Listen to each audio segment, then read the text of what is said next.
Hello students. पिछले class में हमने पढ़ा था बेटा चैप्टर के नाम के बारे में और उसके नोट्स।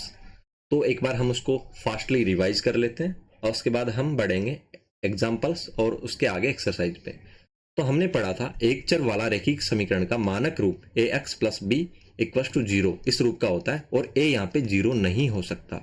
और हमने उसके बाद डिस्कस किए थे कि ये इसके एग्जाम्पल हैं, ये उदाहरण नहीं है। तो एक चर वाले रैखिक समीकरण के उदाहरण, लास्ट में हमने क्या छोड़ा था, उदाहरण नहीं है। तो उदाहरण नहीं है, तो जो मैं अब लिखवाने जा रहा हूं ये भी आपको नोट करना है, ये भी इसके उदाहरण नहीं है। ठीक है, वहां पे कुछ उस दिन रह गया था तो मैं बता नहीं पाया। तो यहाँ पे देखिए बेटा, जो अभी मैं लिखवा रहा हूं वो भी एक चर वाले रैखिक समीकरण के उदाहरण नहीं है, क्योंकि यहाँ पे देखिए जैसे कि 5/x plus 5 equal to zero. अब बच्चे कहेंगे कि सर यहाँ पे तो क्या है, x एक ही चर है तो ये होना चाहिए और इसकी पावर भी एक है, तो ये एक चर वाला रैखिक समीकरण होना चाहिए। बट ये नहीं होगा, क्योंकि बेटा इसमें x की जो पावर है वो क्या है, नेगेटिव। ऐसा क्यों? क्योंकि बेटा अगर x ऊपर आएगा, ठीक है, जैसे ही 1/x होता है उसको हम क्या लिख सकते हैं, x की पावर -1। तो x ऊपर आएगा तो 5 मल्टीप्लाई x की power -1 plus 5 equal to zero. तो यहाँ पे x की पावर 1 नहीं है बल्कि -1 है, तो नेगेटिव पावर नहीं होनी चाहिए। ठीक है, तो इसलिए ये एक चर वाला रैखिक समीकरण नहीं है। तो आगे बढ़ते हैं, ये आपको नोट कर लेना। उसमें इस तरीके का कुछ भी नीचे, जैसे कि 2x/y plus 5 equal to zero, ये भी नहीं होगा क्योंकि इसमें y ऊपर आएगा। पहली बात तो ये इसमें दो चर हैं तो ये होगा ही नहीं, लेकिन इसमें y ऊपर आएगा तो इसकी पावर नेगेटिव हो जाएगी। ठीक है, तो समझ में आया आपको? इसलिए ये क्या होगा, एक चर वाला रैखिक समीकरण नहीं होगा। तो नहीं है, उनमें लास्ट में मैंने जो लिखवाया था कि ये उदाहरण रैखिक समीकरण के, एक चर वाले रैखिक समीकरण के नहीं है, वहां पे इसको भी नोट कर लेना। एक तो ये उदाहरण और एक ये वाला उदाहरण। ठीक है, और एक और उदाहरण दिखा देता हूँ, 5/z प्लस 7 इक्वल टू 5। ठीक है बेटा, ये भी नहीं होगा क्योंकि z ऊपर आएगा तो ये नहीं होगा। ठीक है बेटा, चलो अब हम एग्जांपल्स की तरफ बढ़ते हैं। तो ये आपने रिवाइज कर लिए होंगे, ये आपको रिवाइज करने हैं घर पे। तो चलिए एग्जांपल नंबर 1, हल ज्ञात करना है। हल किसका ज्ञात करना होता है बेटा? हल ज्ञात करना होता है बेटा, यहाँ पे जो भी चर होता है, यहाँ पे x है तो इसकी वैल्यू ज्ञात करनी है कि इसका मान क्या होगा। तो देखिए बिल्कुल आसान है, 2x - 3 इक्वल टू 7। ये एक चर वाला और रैखिक समीकरण है क्योंकि इसमें एक ही चर है और चर की घात क्या है बेटा, एक है, तो इसलिए एक चर वाला रैखिक समीकरण हुआ। और ये किस रूप में बेटा, ax plus b equal to zero, इस रूप में। अब आपको लग रहा होगा कि यहाँ पे तो जीरो है, यहाँ पे तो 7 है, तो कोई बात नहीं, 7 को इधर ट्रांसफर कर दीजिए। तो आपको पक्षांतरण करना आता होगा, पक्षांतरण करते हैं तो बेटा इसको 7 को बाईं तरफ भेजेंगे तो 7 का चिन्ह चेंज हो जाएगा। तो 7 प्लस का तो -7 इक्वल टू जीरो। तो हमने क्या किया, 2x और 3 और 7 को जोड़ा तो -10 इक्वल टू जीरो। ठीक है बेटा, अब क्या करेंगे, अब हम x वाले टर्म को इधर ही रखेंगे और जो ये बेटा अचर है, अचर क्या होता है, जिसमें जिसका मान हमेशा नियत रहता है वो अचर होता है। अभी गणित के जितने भी संख्याएं होती है वो सभी के सभी अचर है, हमने इसको पहले ही पढ़ लिया। तो इसको इधर की तरफ दाईं तरफ भेजेंगे तो इसका फिर से चिन्ह चेंज हो जाएगा। तो 2x बराबर बेटा माइनस का 10x है, तो ये माइनस का 10 है, तो बेटा ये प्लस का 10 मतलब 10 हो जाएगा। तो बेटा अब हम क्या करेंगे, इतना आपको समझ में आ गया होगा। अब हम करेंगे, अब बेटा जो मल्टीप्लाई में ये 2 है, ये आपको आना चाहिए, मल्टीप्लाई में 2 है ये, अब ये प्लस माइनस नहीं होगा बल्कि ये जाएगा इसके नीचे, 10 के नीचे।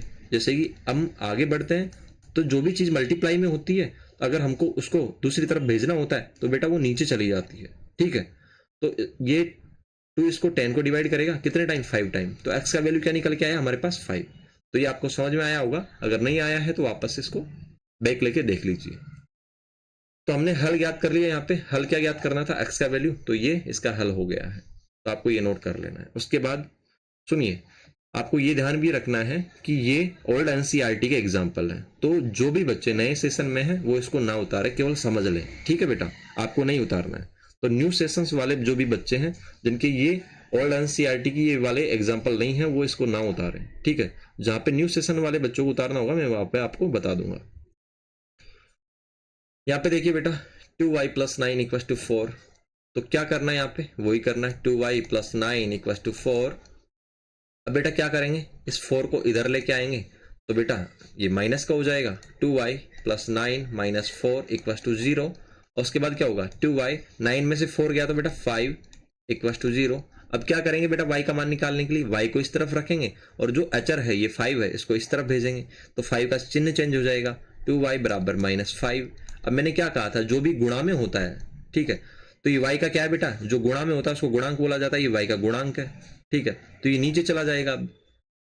बच्चे क्या गलती करते हैं, बच्चे गलती करते हैं 2y = -5, y = -5 - 2, ये गलत है बेटा, ये प्लस में होता, अगर ये 2y = -5 होता, अगर ये बीच में प्लस का चिन्ह होता तब जाके हम 2 को इधर भेजते और -5 - 2 होता, लेकिन ऐसा नहीं है। यहाँ पे तो क्या है, ये आपको नहीं उतारना है, यहाँ पे तो क्या है बेटा, ये मल्टीप्लाई में है, गुणा में है, तो गुणा वाली जो भी चीज होती है बेटा वो नीचे जाती है अपॉन में और भाग देती है, तो y बराबर क्या हो गया बेटा, -5/2, तो ये y का वैल्यू आ गया है, ठीक है, यही इसका सॉल्यूशन होगा। अगले एग्जांपल पे चलते हैं, एग्जांपल नंबर 3। अब देखो दिखने में डरावना लग रहा है लेकिन बिल्कुल आसान, अभी देखते हैं कैसे। x/3 + 5/2 = -3/2। तो आपको क्या करना है, कुछ नहीं करना है, सिर्फ और सिर्फ x वाले टर्म को इधर रखना है, और जो अचर है इसमें x नहीं है तो ये अचर होगा बेटा, ये गणित की संख्या है, ठीक है, ये वास्तविक संख्या है, इसको इधर भेजना है, किस तरफ, दाईं तरफ, ठीक है बेटा, दाईं तरफ भेजेंगे तो बेटा इसका चिन्ह चेंज हो जाएगा, यहाँ पे जो प्लस है वो माइनस का हो जाएगा, तो -3/2 और ये माइनस का 5/2। उसके बाद में क्या होगा बेटा, कुछ नहीं। अब हमको इसका एलसीएम लेना है, एलसीएम लेना आना चाहिए, अगर नीचे 2 और 2 है तो बेटा इसका एलसीएम कैसे लेते हैं, ऐसे करके उसके बाद 2 से भाग देंगे, सबसे छोटी अभाज्य संख्या से भाग देंगे, तो बेटा 2 × 2 1, ठीक है, उसके बाद 1, तो इसका जो एलसीएम क्या आया बेटा 2 ही आया, तो 2 नीचे रखा। अब एलसीएम के बाद क्या करते हैं, अब एलसीएम के बाद जो भी यहाँ पे संख्या होती है उसका जो भी यहाँ पे संख्या होती है, ठीक है, यहाँ पे 2 है तो इससे बेटा किसमें भाग देंगे, इसमें भाग देंगे, तो कितना आया 1, जो भी आता है उसको इससे गुणा करते हैं, तो 1 को किससे गुणा किया, -3 से, तो -3 आ गया। इस तरीके से इस 2 का किसमें भाग देंगे, इसमें भाग देंगे, तो भाग देने पे क्या आया 1, और उसके बाद 1 को किससे गुणा करेंगे, किससे, -5 से, तो -5 आ गया, ठीक है बेटा। तो x/3 और क्या आया यहाँ पे हमारे पास, 2 एलसीएम आ गया, और उसके बाद -3 और -5 जुड़ के क्या हो जाएंगे बेटा, -8। तो बच्चे यहाँ पे क्या गलती करते हैं, यहाँ पे गलती करते हैं -3 - 5/2 -3/2 -5/2 और सीधा जोड़ देते हैं -8/4, गलत है ये, ठीक है, पहले एलसीएम लेना होता है अगर संख्याएं ऐसे होती है तो। -8/2, अब 2 से बेटा कितनी बार कटेगा, 8, 4 बार, तो बेटा क्या आ गया हमारे पास, x/3 = -4। तो अब क्या करेंगे बेटा, देखो अगर ये 3 ऊपर गुणा में होता, जैसे 3x = -4 होता, तो अब हम क्या करते आ रहे थे अब तक, अब हम इसको नीचे भेजते आ रहे थे, x = -4/3 मिल जाता, लेकिन यहाँ पे तो क्या है, यहाँ पे तो 3 नीचे है, जब भी 3 नीचे होगा तो बेटा क्या होगा, जब भी 3 नीचे होगा तो क्रॉस मल्टीप्लाई होगा, ठीक है, तो यहाँ पे भी क्रॉस हो रहा था क्योंकि यहाँ पे नीचे जा रहा था, इधर था तो, और यहाँ पे नीचे है तो बेटा ये मल्टीप्लाई हो जाएगा, भाग नहीं देगा। तो जब भी बेटा संख्या नीचे की तरफ होती है तो वो गुणा होती है, और जब भी बेटा संख्या साथ में होती है तो उसका भाग दिया जाता है। तो यहाँ पे क्या बेटा नीचे है तो ये किससे गुणा होगा बेटा, ये -4 से। तो आगे के स्टेप में x = -4 × 3, तो x बराबर क्या मिला बेटा, -12। तो इसका आंसर क्या हो गया बेटा, x = -12 इसका हल हो गया। तो ये आपको नहीं उतारना ये वाला, ठीक है, और ये आप उतार सकते हैं। वैसे ये ओल्ड एनसीईआरटी में है तो जिनके ये वाला एग्जाम्पल है वो ना उतारें। आगे बढ़ते हैं, एग्जाम्पल नंबर 4, इसमें भी एज इट इज करना है, डरना नहीं है। 15/4 - 7x = 9।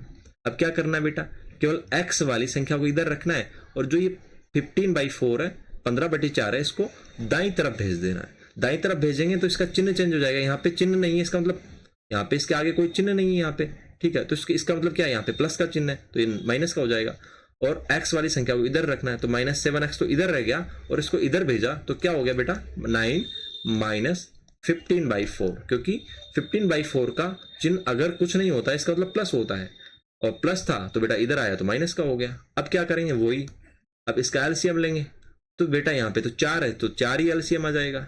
ठीक है, तो 9 के नीचे तो कुछ नहीं है, 9 के नीचे 1 माना जाता है, जिसके नीचे कुछ नहीं होता उसके नीचे 1 माना जाता है। अब क्या करते हैं एलसीएम लेने के बाद, इन दोनों का 1 और 4 का एलसीएम कितना आएगा बेटा, इनका एलसीएम जैसे कि 1 मिनट रुकिए,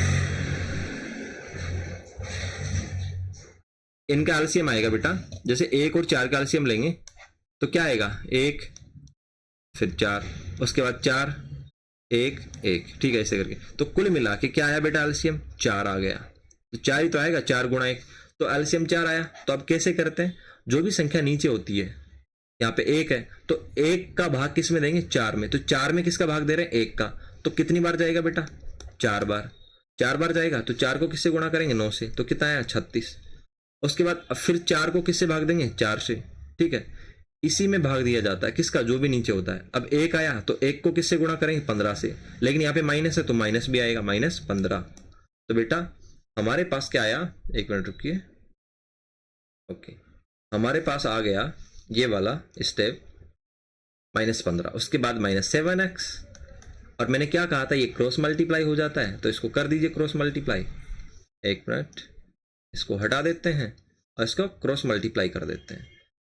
आगे मैं अपनी स्पीड बढ़ाऊंगा इसलिए आपको ध्यान रखना है, अभी समझ लेना है। ये क्रॉस मल्टीप्लाई हो गया 4, और 36 में से 15 गए बेटा, तो क्या होगा, कैसे घटाएंगे, तो आपको पहले 6 में से 5 घटाना 1, उसके बाद 3 में से 1 घटाना 2। तो आप मनी मन में घटा भी सकते हैं 36 में से 15, कैसे, पहले आप 6 को अलग कर लीजिए और 5 को अलग कर लीजिए। 6 में से 1 गया तो कितना बचा बेटा, 1, और फिर 6 अलग कर लिया तो 30 बचा, और 30 में से बेटा क्या गया, 10 गया तो 20, तो 20 + 1 = 21। तो कुल मिला के कैसे भी आप घटा सकते हैं, आपको आना चाहिए 21।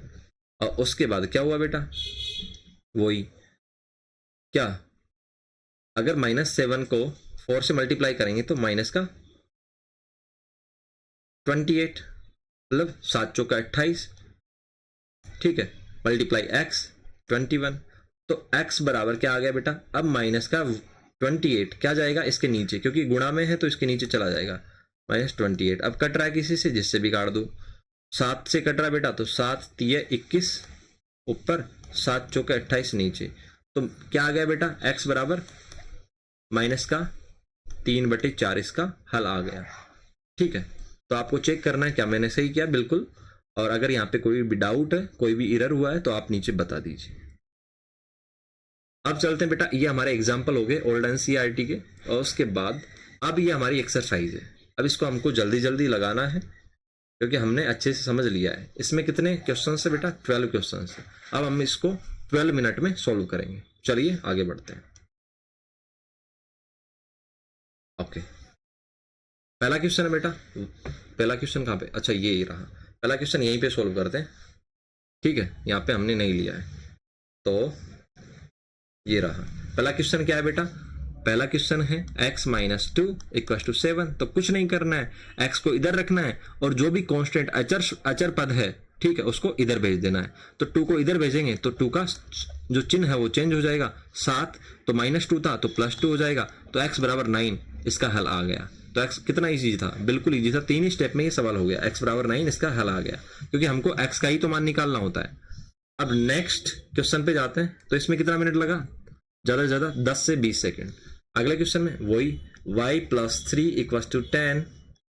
अब y को इधर ही रखना है और बेटा 3 को इधर भेज देना है। तो 3 को इधर भेजेंगे तो प्लस का 3 है तो माइनस का हो जाएगा। तो y बराबर क्या आ गया, 10 - 3 7। तो कितने सेकंड, 10 सेकंड लगे। अगला क्वेश्चन है वही सेम है, 6 = z + 2। अब बच्चे कंफ्यूज हो जाएंगे, तो कुछ नहीं करना है बेटा, आपको z को इधर ही रहने देना है। अब तक हम z इधर था तो इधर लेके आ रहे थे कांस्टेंट को, अब हम इस कांस्टेंट को इधर भेजेंगे तो वही 6 और ये +2 है तो ये -2 हो जाएगा बराबर z को हमने किस तरफ रखा, दाईं तरफ, और जो दाईं तरफ में 2 था उसको बाईं तरफ भेज दिया। तो 6 - 2 4 = z। तो क्या हम इसको ये लिख सकते हैं, z = 4, बिल्कुल लिख सकते हैं। तो ये हो गया हमारा सॉल्यूशन। नेक्स्ट क्वेश्चन पे चलते हैं, बिल्कुल आसान है ये भी। 3/7 + x = 17/7।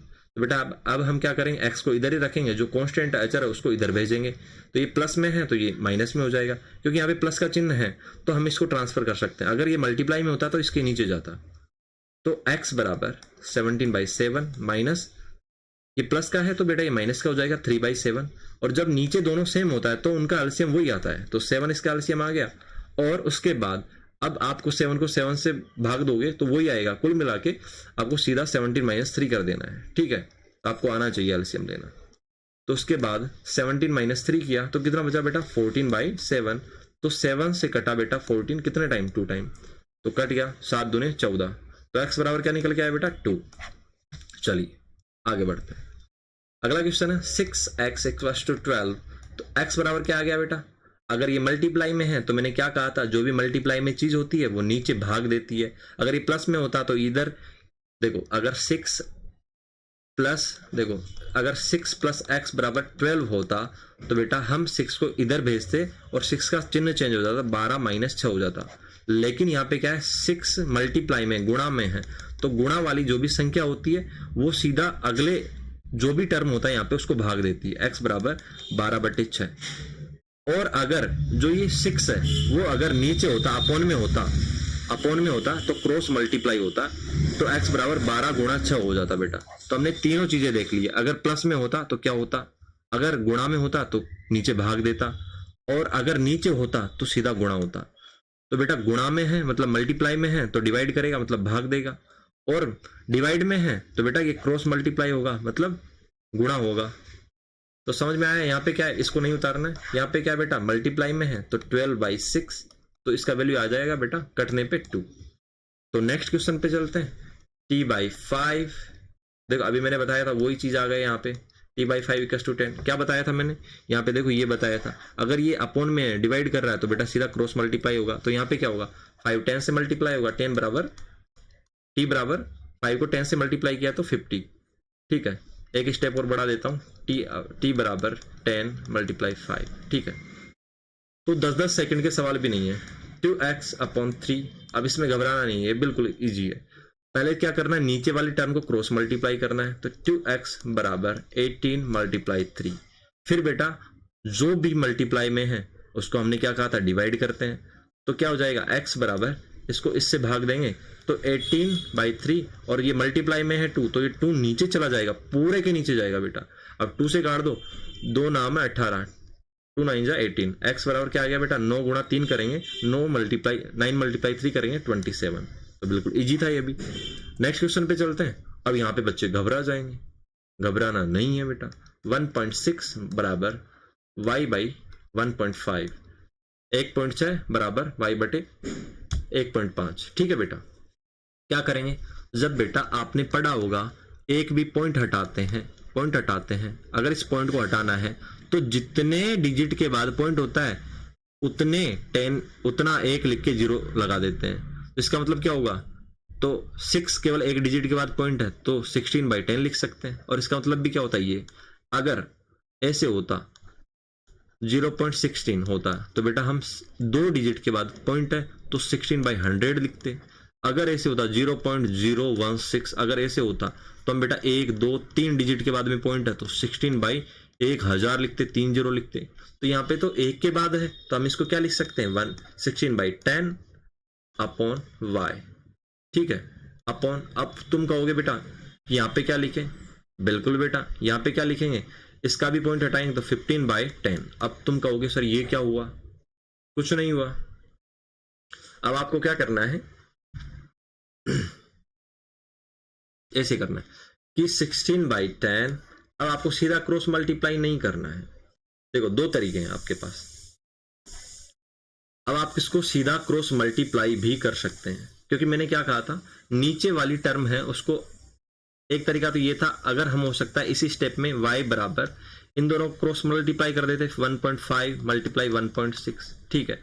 और उसके बाद में फिर करते हम 1.5 को 15/10 और 1.6 को 16/10, ऐसे लिखते हैं 16/10 15/10, और फिर सोल्व करते हैं। एक तरीका तो ये है बेटा, एक तरीका ये है, आप ऐसे कर लो और उसके बाद क्या करो, 16/10 मल्टीप्लाई, ये नीचे जो भी संख्या होती है, मैंने बताया था नीचे जो भी संख्या होती है वो सीधा क्रॉस मल्टीप्लाई होती है, तो नीचे ये बटे में पूरी संख्या 15/10 सीधा का सीधा इससे मल्टीप्लाई हो जाएगी और y बराबर ये आ जाएगा। तो इसका मतलब भी यही है और इसका मतलब भी यही है। तो उसके बाद ये आपको समझ में आ गया होगा। अब मैं इसको मिटा देता हूं और आपको इजीली करके बता देता हूं।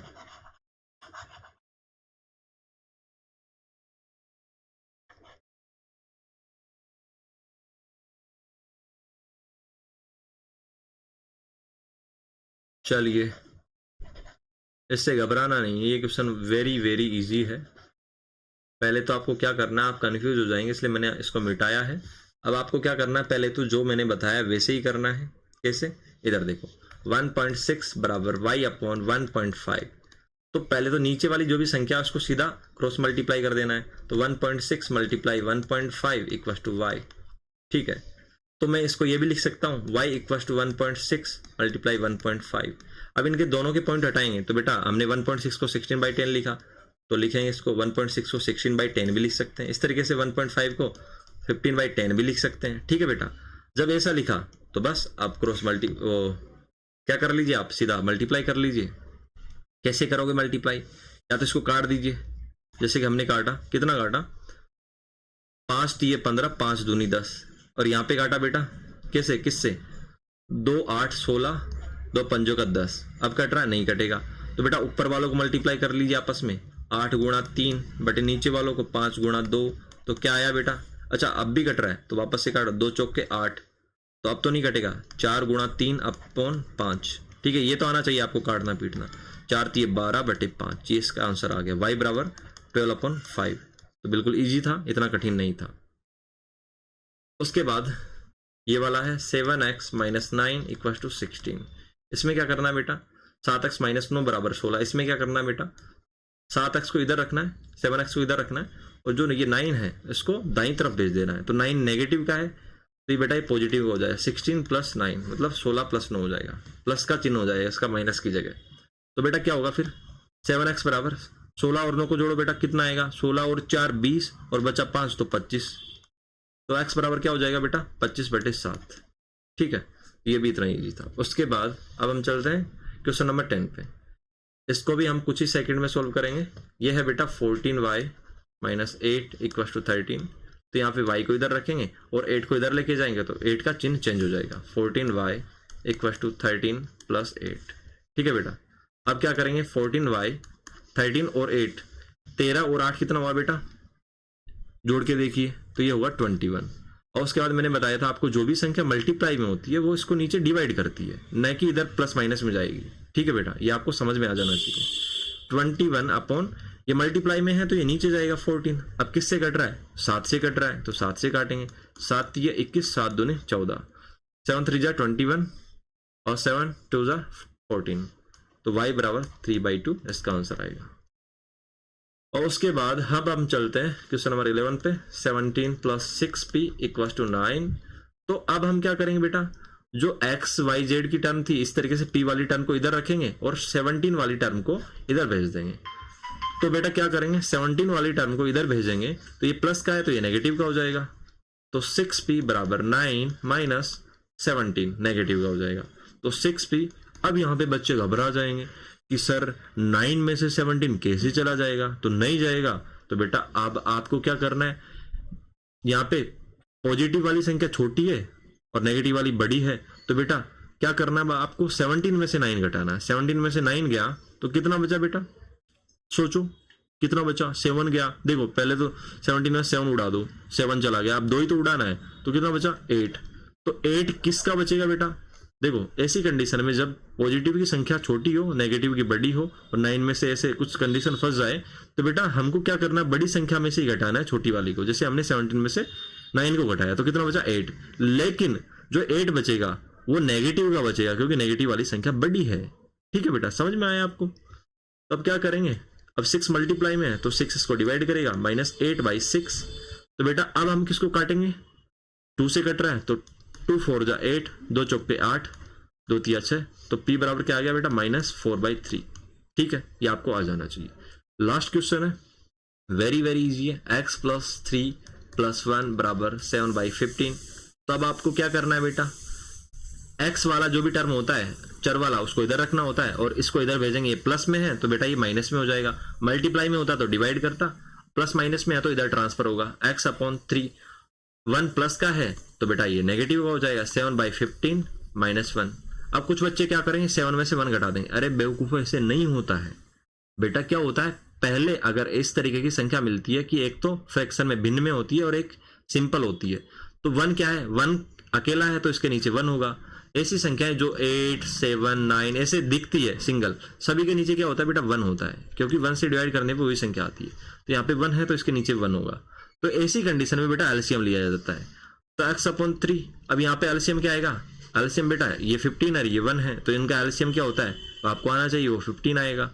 और 15 को 15 से डिवाइड करेंगे 1 आएगा, और 1 को 7 से मल्टीप्लाई करेंगे तो 7 आएगा।